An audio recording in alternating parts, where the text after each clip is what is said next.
안녕하십니까. 저희가 이번에 준비한 내용은 산타랠리 자체에 대한 내용이라고는 산타랠리가 오고 나서의 그 이후는 어떻게 되지에 대한 내용입니다. 사실 기술주가 시장 전체 S&P 500에 비해서 2배 반을 넘게 거래됐을 때 닷컴 버블이 터졌었고요. 지금 약간 고수준까지 지금 왔다라는 것이 여기에 표시되고 있습니다. 근데 이게 왜 좀 중요하냐면 사실 엔비디아가 250% 수익률, 즉 2.5배가 올랐습니다. 주가가. 따라서 지금 보게 되면 1배, 시장 대비해서 1배에 거래되고 있다가 2배 반이 되면서 닷컴 버블이 터졌거든요. 그런데 요즘 미국에 사실 이제 메이저 펀드들 중에서 차익 실현한 것들이 좀 나오고 있는데 이번에 엔비디아 실적이 예상보다 좋지 않았습니까? 좋았는데도 불구하고 주가가 조금 약세를 보였습니다. 그 이유가 혹시 이런 것 때문이 아닌가 라는 부분을 미루어 짐작하는 투자자들도 좀 늘어나고 있는 것 같습니다. 그래서 이번에 차익 실현이냐, 단순 차익 실현이냐, 아니면 이익의 전망이 바뀐 것이냐에 대한 부분이 있는데요. 이익이 전망이 바뀐다고 한다면 산타랠리 이후는 문제가 되는, 즉 요것들처럼 이렇게 문제가 되는 그런 시나리오가 여기서 발생될 수 있다는 부분이 되겠습니다. 그러면 다시 돌아가서 지금 경제 상황을 보시게 된다고 한다면 사실 제조업과 서비스업 둘 간의 경기가 너무 다릅니다. 제조업은 말 그대로 인플레이션 타격이 있고요. 그리고 서비스는 인플레이션 타격이 사실 없진 않지만 크지는 않습니다.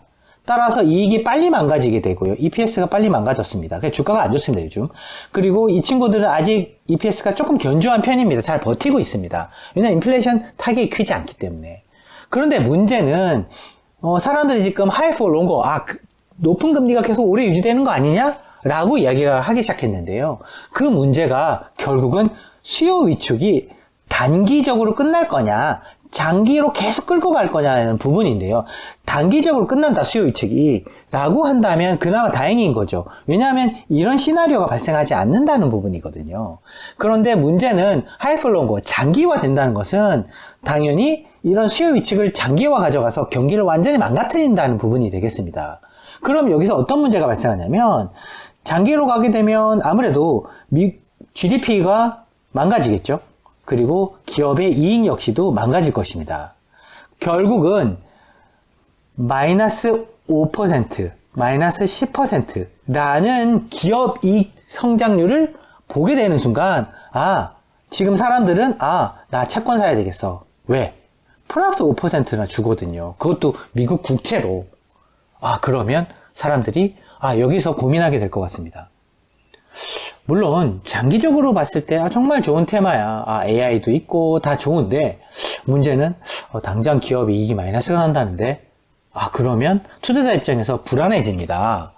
왜냐하면 실질적으로 장기적인 성장률에 대해서 어느 정도 제가 확신을 하고 있다 하더라도 이익이 돌아설 때까지는 사실 투자자 입장에서는 확실한 5%와 불확실한 마이너스 5나 10%를 가지고 고민을 하는 구간이 분명히 나오게 될 것 같은데요. 그 구간이 아마 산타랠리가 있고 난 그 다음 구간인 것 같습니다.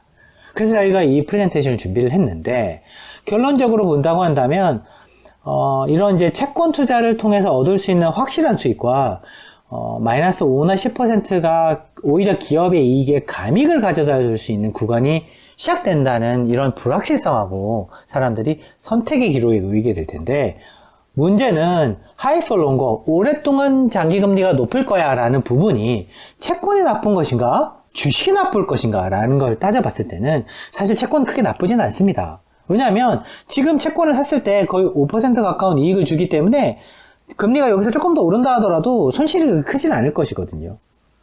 따라서 채권을 가지고 있었을 때 미실현 손실이 좀 날 수는 있겠지만 큰 의미는 없다. 하지만 만약에 마이너스 5에 10%의 이익이 감익되는 구간이 나왔을 때는 이렇게 폭등한 주가의 가격 조정은 일어날 수 있다. 왜? 닷컴 버블의 사태를 보면은 2배 반 가까이 오른다는 것은 상당히 시장에서 부담스럽게 생각할 수 있는 부분이구나 라는 것을 확인할 수 있는 부분이기 때문에 여기서 투자자들은 냉정하게 산타랠리 이후가 어떤 의미를 가지는지 파악해야 되는 중요한 시점이 도달했다라고 저희는 판단하고 있습니다.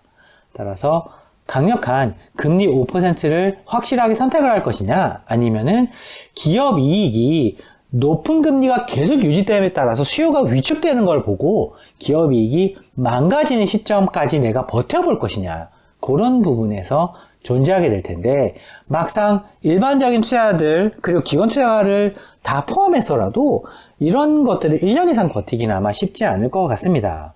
그러면 오히려 투자의 기회는 어디 있는 것이냐, 이렇게 확실한 이익을 좀 챙기고 있다가 지켜보다가 사람들이 이런 부분 때문에 사실 이제 투자를 어느 정도 줄이겠죠.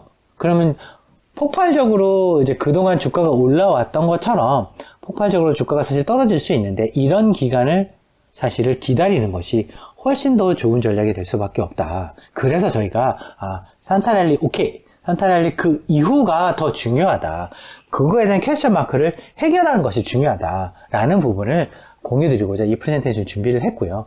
만약에 장기금리가 이렇게 오랫동안 지속된다라고 한다면 당연히 채권도 조금 부정적일 수는 있겠지만 주식은 확실하게 부정적이기 때문에 그런 부분 사이에서 선택을 해야 되는 기로에 쓸 것인데, 당신 같으면 어느 쪽을 선택하시겠습니까? 라는 부분에 대한 어느 정도의 실마리를 드리고자 오늘 프레젠테이션을 저희가 요약을 드리고 있습니다. 저희가 만약에 이제 이런 시나리오가 안 나오면 제일 좋겠지만, 만약에 이런 시나리오가 나오는 중요한 실마리가 추가적으로 발견된다고 한다면 좀 공유를 드릴 거고요. 만약에 이게 필요 없는 그런 시나리오도 나온다라고 한다면 그 역시도 공유를 드리도록 하겠습니다. 저희는 이 중요한 시점에 업데이트 되는 대로 중요한 데이터를 가지고 찾아뵙도록 하겠습니다. 감사합니다.